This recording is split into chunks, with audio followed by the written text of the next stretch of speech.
Hey there, everybody. It's Ron and Debbie. We're back for another edition of Ask Ron. I'm Ron. She's Debbie. I'm glad you cleared that up, Ron. Okay. First question is Corey Wolf from New Jersey. Hey, Corey. I was wondering about getting an option to buy a property with terms which includes owner financing.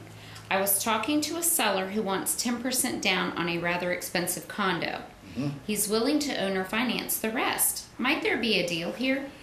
Yeah, absolutely, Corey. It's an axe deal because if you're what you're gonna do, you don't need an option.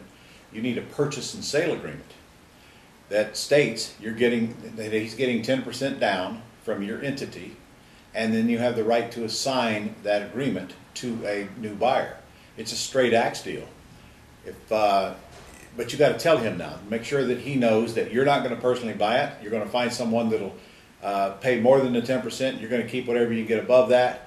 He's going to approve your buyer, and then your buyer is going to close with your seller. You're just going to assign your contract to your new buyer. That's all there is to it. You need a purchase and sale agreement to buy with terms that the seller agrees upon. Then you go find a buyer that'll pay you maybe 15% down, and you keep the 5 and he gets the 10. Okay. All right, next is from Shirley Wilson. She's from North Carolina. Hey, Shirley. And she says, Ron, what is an axe deal? Shirley, strongly suggest that you order my Control Without Ownership course. That's a 2-day event that literally takes you step by step through not only the axe deals, but the sandwich lease option deals and the option deals.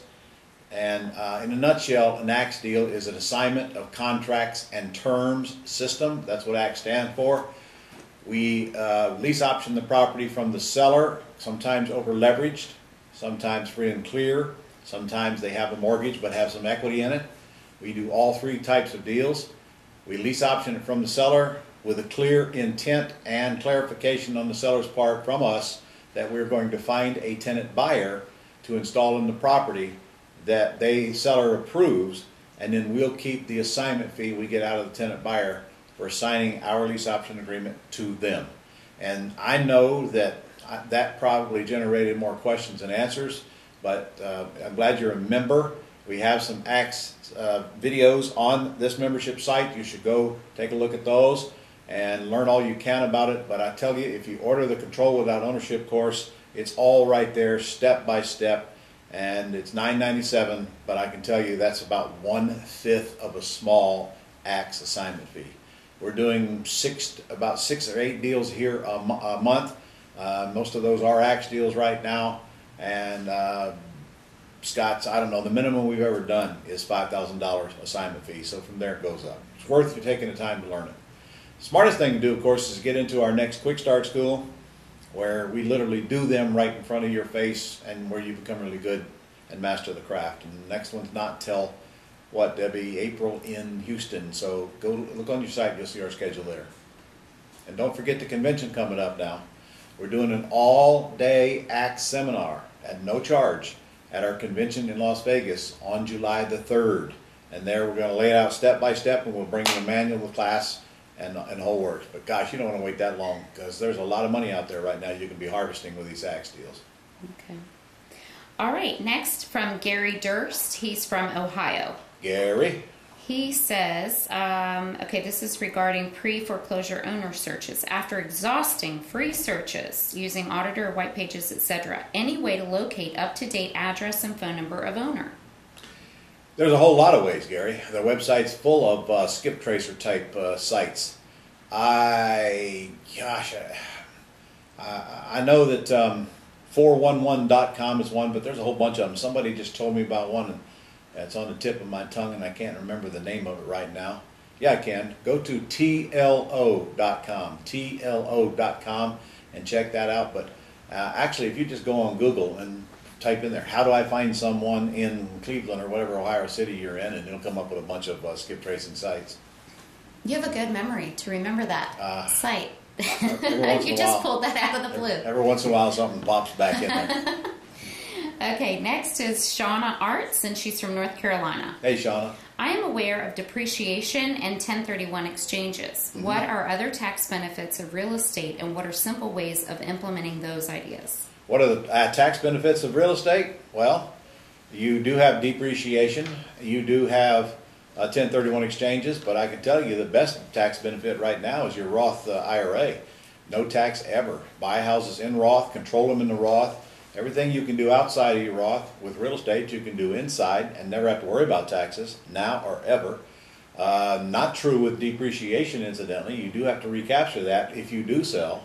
And your 1031 exchange, same thing. As long as you exchange, you're okay. But boy, the minute you actually sell something and don't turn it into an exchange, now you've got a big tax liability on that, because you will also have to recapture your depreciation. So best tax shelter right now is the Roth IRA. Or just die, and then you don't have to worry about it before you sell the property. As long as you own it, you're sheltered with taxes. You might not like that last strategy, though, too much. That is the ultimate tax shelter. Just die. Oh, my goodness.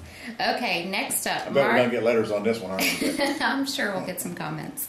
Okay, Mark Jolly from Illinois. Hey, Mark. I am looking to get started doing an Appt deal and want to know, how do I find out the current status of the homeowner's mortgage to see if it's current in foreclosure or what? Do I just ask them, or is there a place to go? Ask the seller, Mark, for crying out loud. Let them show you some document from the lender. If nothing else, get their social security number and the loan number and call their lender, and their voicemail will tell you whether the payments are current or not. Or if they're in arrears, and the loan balance. Most all of the lenders are set up that way today. Okay, and he also wanted to know, what do you do regarding property insurance? Keep the same policy or make changes, and who's responsible for continued payments? Did I not hear Mark say this was an Appt deal? Yes. Mark, you're working too hard, man. You must be a thinker brain. You're thinking way too much. Listen, I'm getting a contract, a lease option from the seller. I'm assigning that contract to my buyer. What do you care about insurance? You're never going to get a policy. You're in, you're out. A few days later, you got a check, 5, 10, 15 grand, you're done. Buyer pays rent to seller. Seller's problem to insure it. Seller should change it to a landlord policy, but that is not your concern. Don't worry about that unless you're actually going to take title to the property, and that's not what your question said. Okay, last question is from Will Hardman. He's from Ohio. Hey, Will. Boy, we got Ohio and North Carolina well represented. We here did, today. yes. Okay. We got quite a few. Okay. Hi, Ron. I see in my Appt course that the Appt script assumes I must have a 10-year lease. However, in many real-world examples discussed during Q&A calls, you've been telling some callers to accept lease ranges closer to 3 or 4 years. Okay, let me explain myself. I'm going to defend myself here. Because you weren't listening very closely, or else I wasn't clear, one of the two. When we talked about a 3-year lease, there was not an over-leveraged house. An over-leveraged house, we got to have the long term to get the equity back. If it's not over-leveraged, if I'm leasing it for at or about value or less, then the seller has no motivation to extend me a 10-year lease. So it depends on the deal. When you hear me talk 3 years, it's not an over-leveraged house. Okay. Done. That it? Sounds good. That's all we have this week. Okay, guys, don't forget, get your reservations in for Vegas. We're going to have a great convention out there, July 3rd through the 7th. So get them in right now. That Platinum Pass is only $297, because that's a real bargain.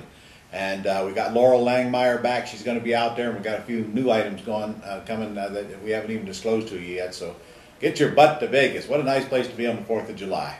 And if we're lucky, I'll get Beverly to give everybody video poker lessons. No, I won't. Retract that. I will not do that. I wouldn't do that to you. Okay. All right. See you next week.